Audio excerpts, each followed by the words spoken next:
আমরা আলোচনা করবো এবার এক্স রে এবং আলোর তড়িৎক্রিয়ার একটা মূল পার্থক্য নিয়ে। তো পার্থক্যটা কোথায়? আমরা যদি এক্স রের দিকে খেয়াল করি, এক্স রেতে মূলত কি হচ্ছে, এক্স রেতে একটা ইলেকট্রন এসে একটা মেটালে আঘাত করে এবং ওইখান থেকে একটা আলো বের হয়ে যায়। ঠিক আছে, তাহলে এখানে আমরা কি করলাম, ইলেকট্রন থেকে আলো পাইলাম। কিন্তু আমরা আলোর তড়িৎক্রিয়াতে কি দেখি, একটা আলো এসে মেটালে আঘাত করে এবং ওইখান থেকে একটা ইলেকট্রন নির্গত হয় এবং এই ইলেকট্রনের পরে আমরা কি পাই, তড়িৎ প্রবাহ পাই।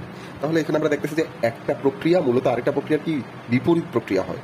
তো সুতরাং আমরা যদি এক্স রে এবং আলোর তড়িৎক্রিয়ার পার্থক্যের কথা বলি, সবার প্রথম পার্থক্য কি হবে, যে এক্স রেতে ইলেকট্রন আঘাত করলে আলো বের হয়, কিন্তু আলোর তড়িৎক্রিয়ায় আলো আঘাত করলে ইলেকট্রন বের হয়।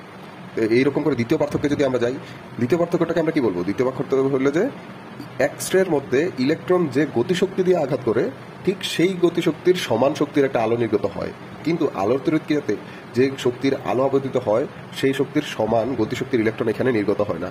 কেন? কারণ এখানে একটা শক্তি শোষিত হয়, আর ওই শক্তিটাকে আমরা কি বলি, কার্যাপেক্ষকের শক্তি। তাহলে এখান থেকে আমরা যেটা বুঝতে পারতেছি যে এখানে সম্পূর্ণ ইলেকট্রনের গতিশক্তি আলোক শক্তিতে রূপান্তরিত হলেও আলোর তড়িৎক্রিয়াতে সম্পূর্ণ আলোর শক্তি ইলেকট্রনের গতিশক্তিতে রূপান্তরিত হয় না। এই দুইটাই মূলত আমাদের এক্স রে এবং আলোর তড়িৎক্রিয়ার মূল পার্থক্য।